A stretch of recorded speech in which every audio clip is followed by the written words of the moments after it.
Seguimos, queridos amigos, con la exposición de la primera parte del Catecismo de la Iglesia Católica en esta primera sesión, Creo, Creemos.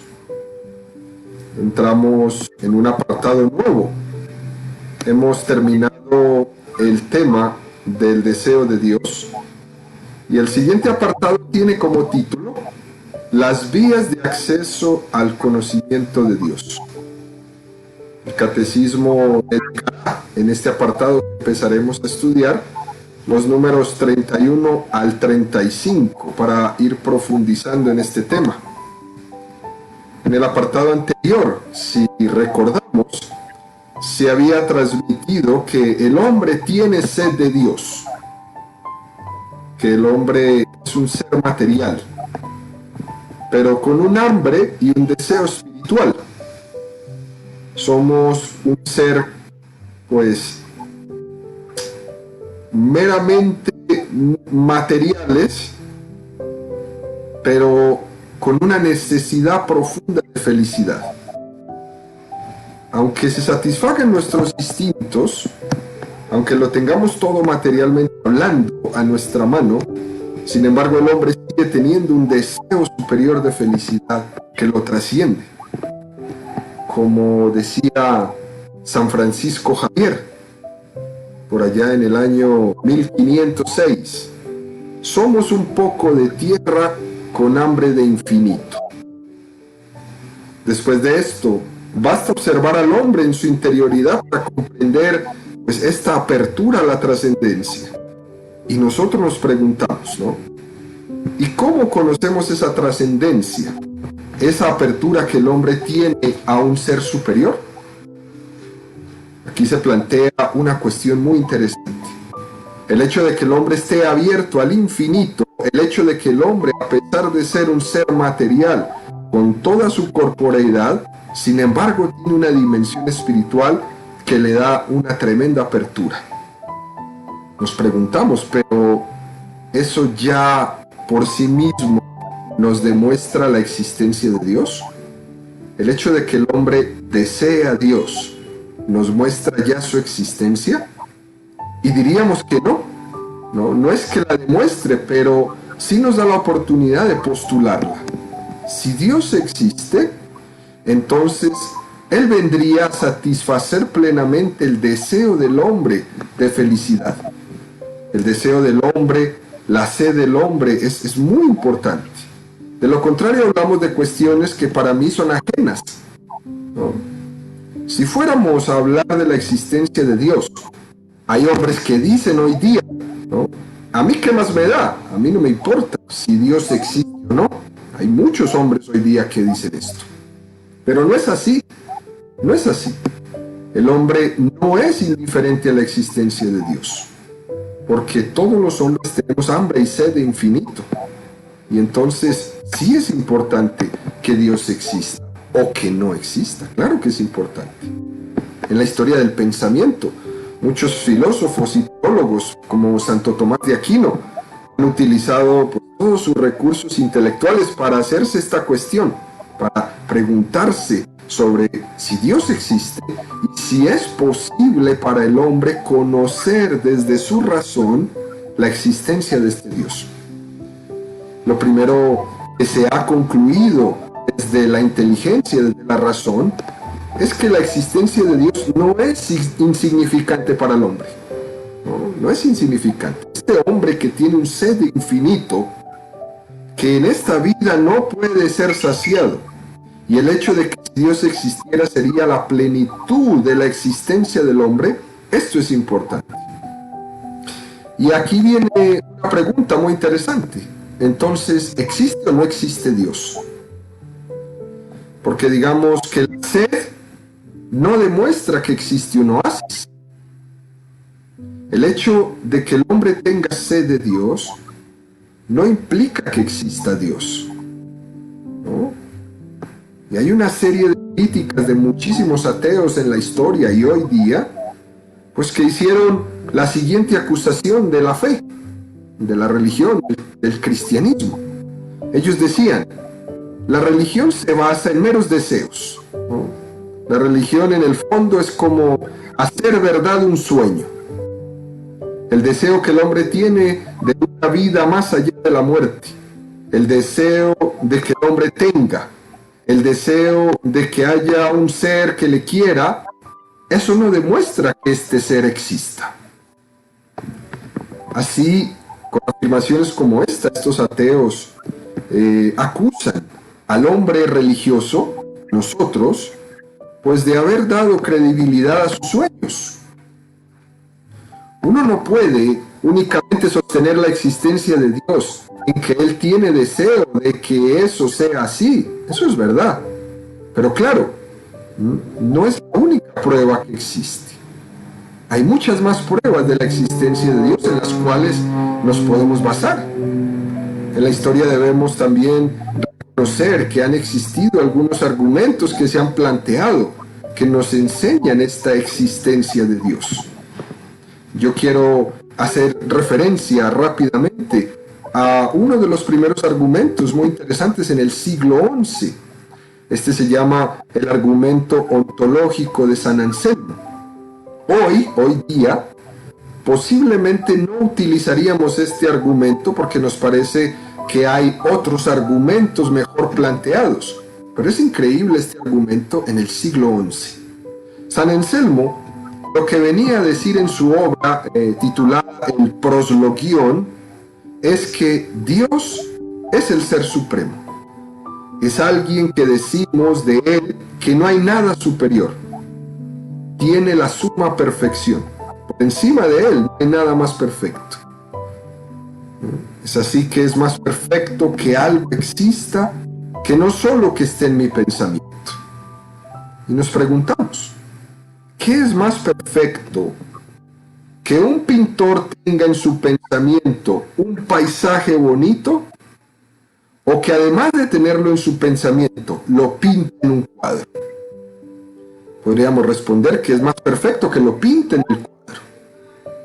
Entonces San Anselmo concluía, si Dios es un ser perfecto y tiene todas las perfecciones, entonces no es únicamente un pensamiento, sino que también existe. No puede estar únicamente en el entendimiento, sino también en la realidad. Desde nuestro pensamiento moderno, se podría decir a San Anselmo que en este planteamiento pues nos hace un poco de trampa, ¿no? Porque en él está partiendo pues de que Dios existe. Y podría llegar uno de estos escépticos que tenemos hoy día a decir, el hecho de que yo desee que Dios exista no implica que exista. ¿No? Así, poco a poco, en profundización de este catecismo, queridos amigos, vamos a ver algunos argumentos que nos van a ayudar a hablar de la existencia de Dios sin desechar este de San Anselmo. Vamos entonces, pues, a introducirnos, a recorrer algunos argumentos principales que este catecismo nos plantea. El número 31 del catecismo de la Iglesia Católica dice, creado a imagen de Dios, llamado a conocer y amar a Dios, el hombre que busca a Dios descubre ciertas vías para acceder al conocimiento de Dios. Se las llama también pruebas de la existencia de Dios. No en el sentido de las pruebas propias de las ciencias naturales, sino en el sentido de argumentos convergentes y convincentes, que permiten llegar a verdades y a verdaderas certezas. Estas vías para acercarse a Dios tienen como punto de partida la creación, el mundo material y la persona humana. Hay que decir, queridos amigos, que el hombre ha sido creado para la verdad. Y por lo tanto es normal que el hombre se pregunte si Dios existe o no y utilice su razón para poder llegar a dar una respuesta para esta pregunta que es vital para él. Además, esta pregunta no solo responde a una duda natural del hombre, sino que después, cuando hablamos de que Dios se ha revelado, se ha descubierto, nos ha hablado a nosotros, Si nosotros no tuviéramos ninguna capacidad para conocer a Dios por nuestra razón y Dios nos hablara, entonces lo que Dios nos hubiera dicho en su revelación no hubiera tenido ningún eco en nosotros. Porque si para nosotros es algo totalmente desconocido que no nos dice nada, entonces cuando Dios se le reveló al hombre, el hombre dijo o hubiese dicho, ¿qué cosa tan rara es esta? Sin embargo, cuando nos habla, no nos suena raro ni extraño. Porque antes de que Dios nos hablara, ya nos hacíamos preguntas sobre Él. Y ya teníamos cierta capacidad de conocerle. Esto es muy importante tenerlo presente. Si no, parecería que hay oposición entre nuestra razón y nuestra fe. Y como si la fe nos viniera a hablar de algo de lo que nuestra razón no tiene ni idea, o no le interesa, o no tiene ninguna capacidad de conocer a Dios. Pero eso no es verdad. Nosotros sí tenemos capacidad de conocer racionalmente a Dios. En el mundo moderno, un error nos ha planteado, que no tenemos que permitirlo en nuestra vida, es el afirmar que la ciencia es únicamente la ciencia empírica, ¿no? La ciencia experimental, la del laboratorio. Los hombres solamente entienden por ciencia, pues, una reducción de la ciencia a lo que se puede demostrar, a lo que puede ser experimentado en un laboratorio. Pero esto no es verdad, ¿no? Eso es un tipo de ciencia. Pero también los que estudian letras, las ciencias del humanismo también son ciencias. El derecho es una ciencia, la filosofía, la teología, la lógica, la metafísica, todas estas ramas del saber filosófico también son ciencias, también son científicos. Las personas que se dedican a las letras. Un error grande es que hemos equiparado la palabra ciencia solo al experimento, solo a lo comprobable, pero la metafísica también es una ciencia. Por tanto, tenemos capacidad de utilizar la razón llegando a unas certezas. ¿Tenemos certeza de que Dios existe? Sí. Sí podemos tener certeza de que Dios existe utilizando nuestra razón. No podemos tener evidencia de laboratorio, no se puede conocer a Dios en un laboratorio, no puede salir en un laboratorio. Pero sí podemos tener certezas o pruebas que lógicamente apoyen y fortalezcan la creencia de la existencia de Dios.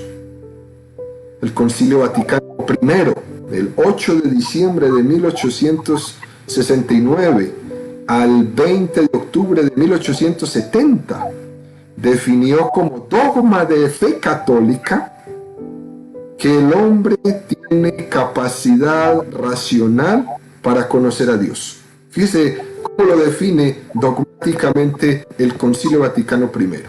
La Santa Iglesia, nuestra Madre, enseña que Dios, principio y fin de todas las cosas, puede ser conocido con certeza mediante la luz natural de la razón humana a partir de las cosas creadas.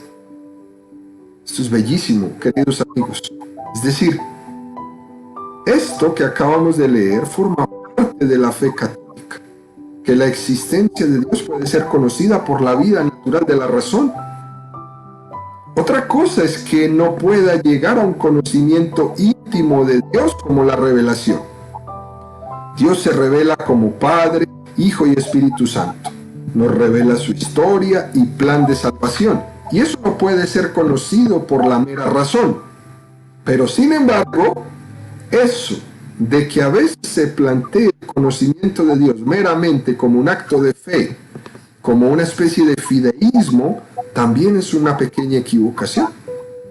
Cuando estudiamos las pruebas de la existencia de Dios, una cosa que siempre nos sorprende es que la Iglesia no predica un fideísmo, ¿no? En el sentido de que la fe es un mero acto de fiarse por encima de la razón. Como no te apoyes en la razón, sino únicamente en la confianza en Dios. Y eso no es verdad. La fe católica no se apoya en un fideísmo, como puede ser más propio quizás del mundo protestante. La fe católica cree en la razón y la utiliza para argumentar la existencia de Dios. Puede ser más enemigo de la fe el fideísmo que el racionalismo. Y cuando se dice que este mundo es muy racionalista, no lo podemos decir si pensamos que se utiliza mucho la razón, porque no es verdad. Estamos en una cultura en que no se utiliza mucho la razón. Más que razonar, lo que se hace hoy día es sentir, ¿no? Lo que hay es mucho sentimiento. Me gusta esto, no me gusta esto, pero pocos argumentos de razón. Por racionalismo se entiende, en todo caso, queridos amigos, como un no utilizar la razón, sino creer meramente en la ciencia, ¿no? En una razón práctica, pero no discursiva. Y por desgracia, hay poco racionalismo en el sentido de que se utiliza poco la razón, ¿no? Que se utiliza poco la razón, pero sí se utiliza mucho la razón práctica, lo que puede ser comprobable en un laboratorio. La Iglesia Católica es amiga de la razón y creemos que en ella hay mucho en que apoyarnos para demostrar la existencia de Dios. Dicho esto, como punto de partida ocurre que en el momento actual, en esta posmodernidad en la que vivimos, no estamos en un momento en el que la postura contraria a la fe religiosa sea el ateísmo militante, este que hablábamos en otras clases. Este no es nuestro problema ahora. Eso fue propio, pues, de otros tiempos, de estos filósofos y pensadores como Sartre, como Marx, como Freud, como Nietzsche, como Feuerbach, que los hemos escuchado muchas veces. Estos pensadores tuvieron, pues, un discurso para demostrar que Dios no existía. Pero ese pensamiento ateo se cayó. Hoy en día, la corriente principal no es el ateísmo, sino el agnosticismo, ¿no? Es como decir, pues, no creer en la verdad. Yo no sé ni que exista ni que no exista. Esto es peor que decir concretamente que no exista, ¿no? Pero tampoco se atreven a negarlo. Es decir, se queda todo como en una especie de aire, donde nada se concreta. Pues yo no sé si exista o si no exista, vete tú a saber qué será. Más que ateísmo, hoy día vivimos en un agnosticismo. No creer en la verdad. Ni me pregunto, ni me respondo. Es como un agotamiento de la razón. Es el triunfo de lo irracional. Es un cansancio intelectual. El hombre ha decidido hoy día, pues, no hacerse preguntas. ¿Por qué? Pues porque vivimos en un materialismo, buscamos una satisfacción inmediata y no me hago las grandes preguntas, que si Dios existe o no, que quién me ha creado, para qué me ha creado, qué hay después de la muerte. Ya no hay en muchos hombres fuerza para preguntarse. Tampoco hay ni siquiera fuerza para negar que Dios existe, pero tampoco hay fuerza para afirmar que existe. Y nos quedamos en esta corriente moderna, un agnosticismo. A veces este agnosticismo suele ser combatido por los creyentes, por los católicos creyentes, únicamente por un fideísmo, sin razones. Las personas creen, pero sin saber y sin tener razones de lo que creen. Soy creyente porque siento a Dios en mí, ¿no? O soy creyente porque siempre mi familia ha sido creyente, o soy creyente porque en mi cultura todos creemos. Pero no hay razón, ¿no? No hay razón. Y esto es interesante que lo tengamos presente, queridos amigos, porque eso también es una equivocación. Yo no puedo enfrentar al agnosticismo a todas estas personas que trabajan conmigo, que viven conmigo, que me choco con ellos todos los días, o con esta cantidad de sectas que me quieren alejar de mi fe, yo no puedo enfrentar al agnosticismo diciendo, pues yo sí creo en Dios porque quiero creer en Él y porque lo siento en mi corazón, pero no sé más. Si esto está muy bien sentido en el corazón, y es bueno que lo sintamos en el corazón, es bueno que nuestro sentimiento sea afable a Dios, pero también, queridos amigos, hemos de dar testimonio ante el mundo de las razones por las cuales yo creo, de las razones por las cuales creo que Dios existe. Ya sabemos que el mundo, pues no todo el mundo tiene el mismo grado de formación, ni tampoco han tenido la misma oportunidad de prepararse, ni de participar en parroquias activamente, donde uno pueda aprender razones de su fe. Y obviamente quizás quienes tengan un ministerio, que tengan que predicar, que tengan que enseñar, ¿no?, que tengan que desenvolverse en un mundo moderno, en el que tengan un entorno agnóstico, estas personitas tendrán que estar mejor preparadas. Pero en sí, la forma de ayudar a acceder a la fe no es exclusivamente por un sentimiento fideísta.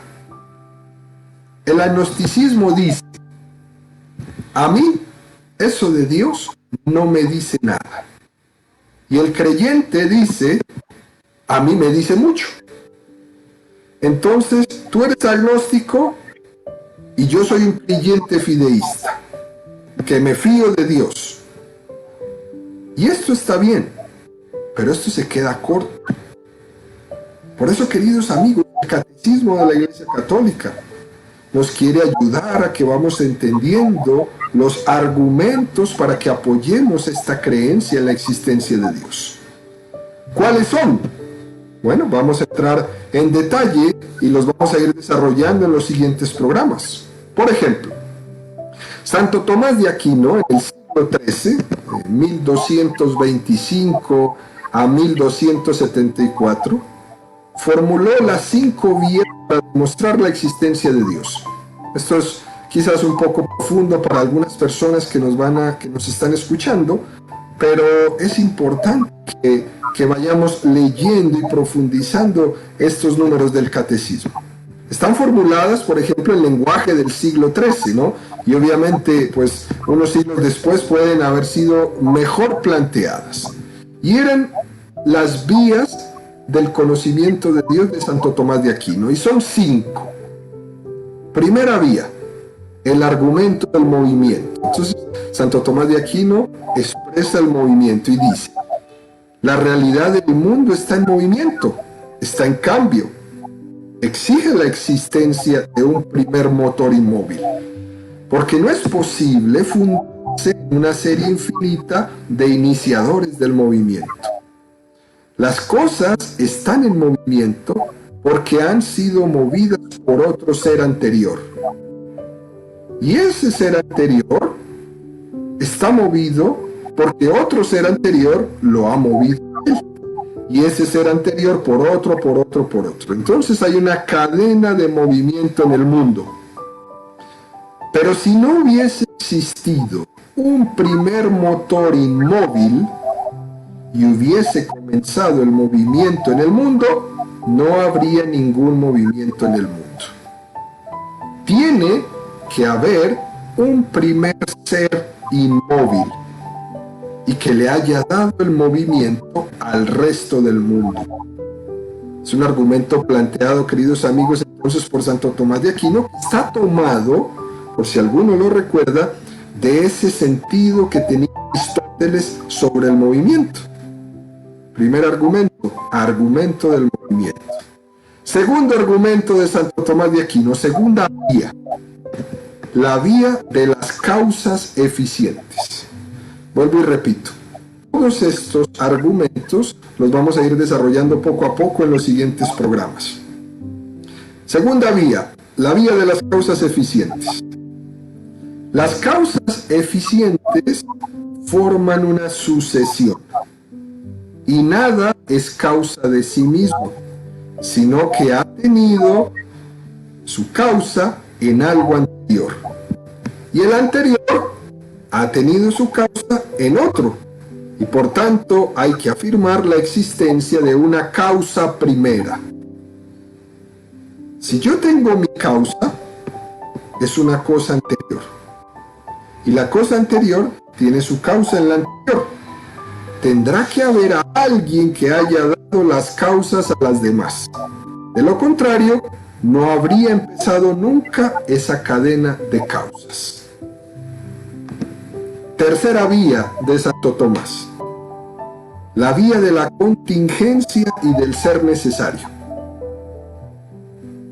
Como hay seres que existen y no podrían no existir, es decir, que son contingentes, es forzoso que exista un ser necesario, ya que de otra forma lo posible no sería más que posible. Es decir, si todas las cosas son contingentes, son, pero podrían no haber sido. No se explica el mundo. Tendría que haber algo que sea necesario y que haya hecho que las cosas que podrían haber sido o no podrían haber sido hayan comenzado a ser. Cuarta vía, la vía de los grados de perfección. Puesto que todas las cosas existen según grados, hay grados de bondad, hay grados de belleza, debe existir el ser que posee toda perfección en sumo grado, respecto del cual las demás cosas se comparan y del cual participan.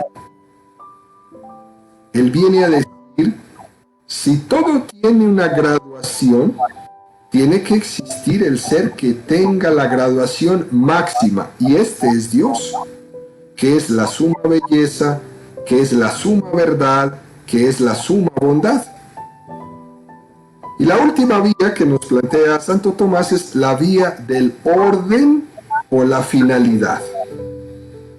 Existe un diseño, ¿no?, o un fin en el mundo, por lo que hay que concluir un ser inteligente que haya pretendido la finalidad que se observa en el universo. En este mundo hay un orden grande, es más, existe como un fin en el universo. El mundo tiende hacia el hombre es el rey de la creación, y todo el universo está al servicio del hombre, y ha de haber un ser inteligente que haya dado a este mundo, a este orden, estas leyes, ¿no?, esta finalidad. Estas 5 vías de Santo Tomás de Aquino, ¿no?, es muy interesante que las vamos a ir desarrollando, pero también esta quinta vía posiblemente pueda ser una de las vías que más nos interesen sobre estas pruebas o vías de la existencia de Dios. El número 32 del Catecismo de la Iglesia dice, comienza el mundo. Digamos que el catecismo pues ha distinguido entre el mundo material y la persona humana como vías de acceso a Dios. Un tipo de razonamiento se van a basar en la existencia del mundo y otros en la existencia de la persona humana. Dice el número 32, el mundo, a partir del movimiento y del devenir, de la contingencia, del orden y de la belleza del mundo, se puede conocer a Dios como origen y fin del universo. En el fondo, aquí está citando nuevamente estas vías de Santo Tomás de Aquino. No es que haga la Iglesia suya la formulación que hizo Santo Tomás de Aquino en el siglo III, no. Al fin y al cabo, estas 5 vías son una explicación que dio Santo Tomás, el autor, pero sí que la gran intuición de Santo Tomás de Aquino, la Iglesia la cita aquí. Es decir, una de las formas entre estas afirmaciones que hace es que el orden del universo, la finalidad que vemos en el universo, que va hacia un progresivo perfeccionamiento, es una de las pruebas principales de la existencia de Dios, que nos corresponde a la quinta vía que leímos hace un momento. Diríamos que quizás esta quinta vía puede ser la más popular. ¿Cuántas veces la belleza de la naturaleza eleva nuestros corazones al Creador? Y en el fondo, esta es la quinta vía de Santo Tomás. Vía que también habían formulado antes de Santo Tomás antiguos pensadores como Sócrates, como Cicerón, como Séneca. Ya habían hablado de que el orden de la creación está exigiendo la existencia de un creador, la existencia de un ordenador. ¿Cómo se puede explicar que el orden que existe en el mundo puede ser producto meramente de la causalidad o del azar? ¿Cómo se puede explicar esto? Hay que tener más fe para creer en eso que la fe que hay que tener para creer la existencia de Dios. No estamos aquí por azar. Intenta explicar el orden del mundo, que es tan complejo, por un cálculo de probabilidades o por un principio de la causalidad. Intenta explicar esto diciéndole al mundo que todo lo que está aquí es simplemente pura casualidad. No. Si yo digo que la creación es mera casualidad, lo que estoy haciendo es negando mi razón. La casualidad es el nombre que le damos a nuestra ignorancia. Cuando alguien no sabe explicar algo, dice, pues eso es mera casualidad. No. Es más bien causalidad. No estamos aquí por casualidad. Existimos por causalidad, aunque yo la desconozca. Aunque yo la desconozca. Cabe decir, entonces, pues, que podemos explicar la creación por mero azar. No. No somos fruto del azar. Vamos a poner un ejemplo muy curioso con el abecedario, con el alfabeto. Imaginemos que recortamos todas las letras del alfabeto, ¿no? Las 28 letras del alfabeto. A, B, C, D, todas las recortamos. Y las tomamos en nuestras manos y las tiramos al aire, esperando que cuando caigan todas en orden. ¿Sí? De la A a la Z. Las tiro al aire y cuando caigan, yo espero que caigan en orden. ¿Cuántas veces tendría que tirar al aire todas esas letras para que las 28 letras caigan en orden? Posiblemente sería imposible. ¿No? Sería imposible. Pues vaya casualidad. Y este ejemplo se queda muy corto si tenemos que compararlo con el cálculo de probabilidades que haría falta si se explicara que la creación es fruto del azar. ¿No? Fruto del azar. Lo que venimos a afirmar con esto es que el proceso de evolución del cual van saliendo los proyectos increíblemente perfectos requiere una explicación de dónde viene ese orden. Porque lo fácil es desordenar, pero ¿de dónde vienen las leyes que ordenan todo lo que existe? ¿De dónde viene este orden en el que nosotros vivimos? ¿Por qué existen esas leyes capaces de organizar estructuras y sistemas tan complejos como es el universo, como es el hombre? ¿Por qué no existe el caos? ¿Por qué existe el orden? ¿Por qué desde el punto de vista estadístico es más probable el caos que el orden?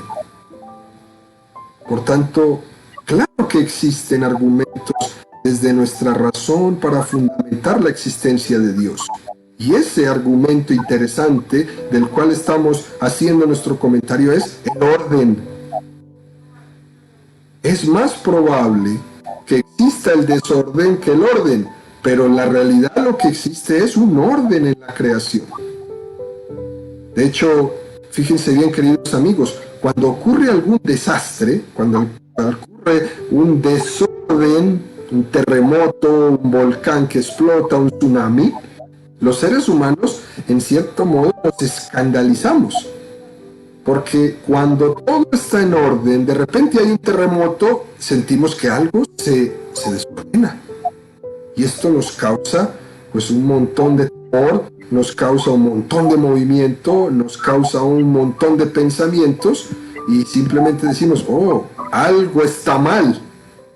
Algo está mal, claro. Porque nosotros estamos acostumbrados a vivir en el orden. Si los desórdenes nos llaman la atención, es porque esos desórdenes están teniendo lugar en medio de un tremendo orden en el mundo. Si no existiera el orden grande del mundo, los pequeños desórdenes como terremotos, como volcanes y todas estas cosas no nos llamarían la atención. Pero es muy interesante que nosotros podamos redescubrir en nuestra vida que Dios nos ha creado y que nos ha creado en orden y que cada momento Él se está preocupando de que ese orden se mantenga, ¿no? La naturaleza no es perfecta, solo es perfecto Dios. Luego, la naturaleza tiene su nivel de imperfecciones, pero aunque los tenga, es irracionalmente, humanamente, incomprensible que exista un orden tan grande. Vuelvo y digo, lo lógico sería el caos. Si no existiese un ser infinito que ha creado el mundo, pero no únicamente lo ha creado, sino que lo ha dotado de un orden y de una finalidad hacia la cual el mundo ha crecido. Por eso, ¿cuántas veces la contemplación de la belleza, de la naturaleza, impresiona ver este equilibrio en la ecología, ¿no? Este equilibrio tan grande en las leyes de la naturaleza? Por esto es que San Pablo afirma, refiriéndose a los paganos, lo que de Dios se puede conocer está en ellos manifiesto. Dios se lo manifestó, porque lo invisible de Dios desde la creación del mundo se deja ver a la inteligencia a través de sus obras, su poder eterno y su divinidad.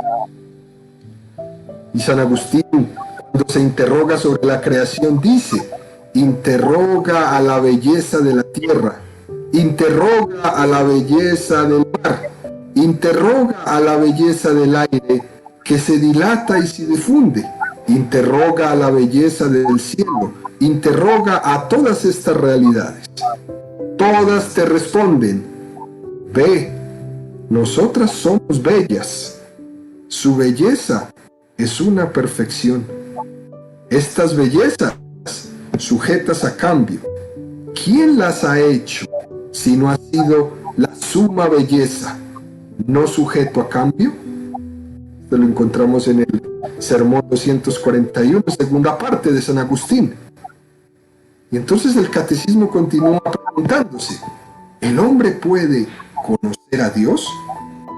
¿Puede llegar a concluir con certeza la existencia de Dios utilizando su razón? Nuestra respuesta es sí, sí. Otra cosa es que luego existe la capacidad también de oscurecer la razón y complicarnos la vida para negarlo, para no querer comprenderlo. También nuestra historia de pecado ha hecho, ¿no?, que dificultemos el conocimiento natural de Dios. Pero el hombre sí tiene capacidad de conocer a Dios, su existencia, utilizando bien su razón.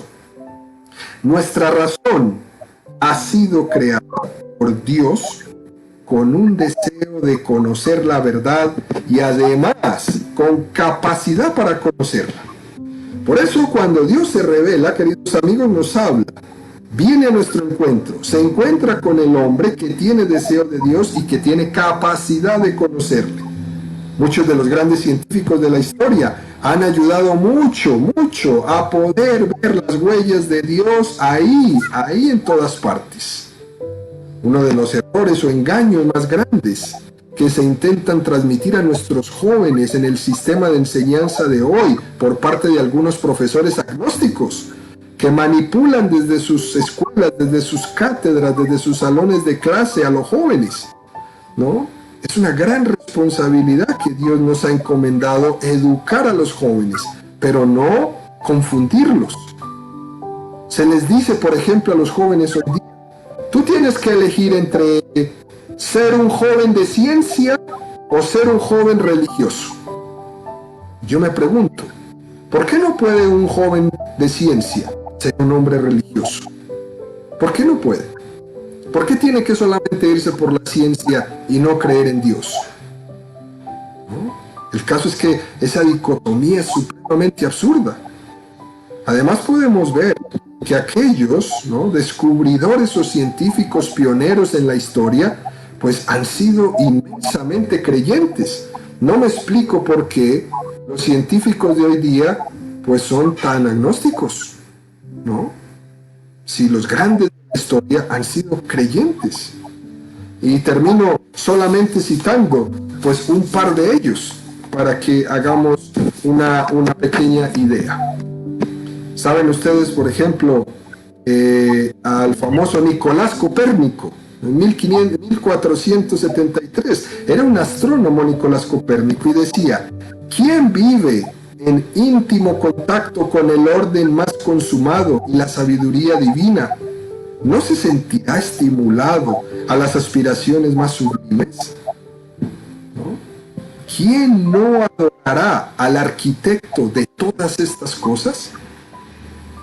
Pero también el famoso Isaac Newton, fundador de la física teórica clásica, decía, lo que sabemos es una gota, lo que ignoramos es un inmenso océano. La admirable disposición y armonía del universo no ha podido sino salir del plan de un ser omnisciente y omnipotente. ¿No? También tenemos, por ejemplo, el famoso Charles Darwin, ¿no?, el fundador de la teoría de la evolución. Y Darwin decía, jamás he negado la existencia de Dios. Pienso que la teoría de la evolución es totalmente compatible con la fe en Dios. El argumento máximo de la existencia de Dios me parece la imposibilidad de demostrar y comprender que el universo inmenso, sublime sobre toda medida, y el hombre hayan sido frutos del azar. Y así nos podemos ir a Albert Einstein, por ejemplo, fundador de la física contemporánea, premio Nobel de la ciencia en 1921 con la teoría de la relatividad. Y él decía, todo aquel que está seriamente comprometido con el cultivo de la ciencia llega a convencerse de que en todas las leyes del universo está manifiesto un espíritu infinitamente superior al hombre y ante el cual nosotros, con nuestros poderes, debemos sentirnos humildes. Y así podríamos hacer una cita tremenda. Termino, me van a permitir parapasear una frase del filósofo Kant. Él decía, hay dos cosas que llenan mi mente de admiración y respeto. El cielo estrellado que tengo encima de mí y la ley moral que tengo dentro de mí. Para mí son pruebas de que hay un Dios encima de mí y dentro de mí. Y Kant decía, el orden del universo y mi conciencia, dos pruebas de la existencia de Dios. Una allá en lo alto, la maravilla de la creación, y otra dentro de mí. Y Albert Einstein dice, la ley del cosmos revela una inteligencia de tal superioridad que comparado con ella, todo pensar humano es insignificante. Por lo tanto, queridos amigos, el catecismo nos lleva de la mano para ir descubriendo la inteligencia del Creador a través del orden de la creación.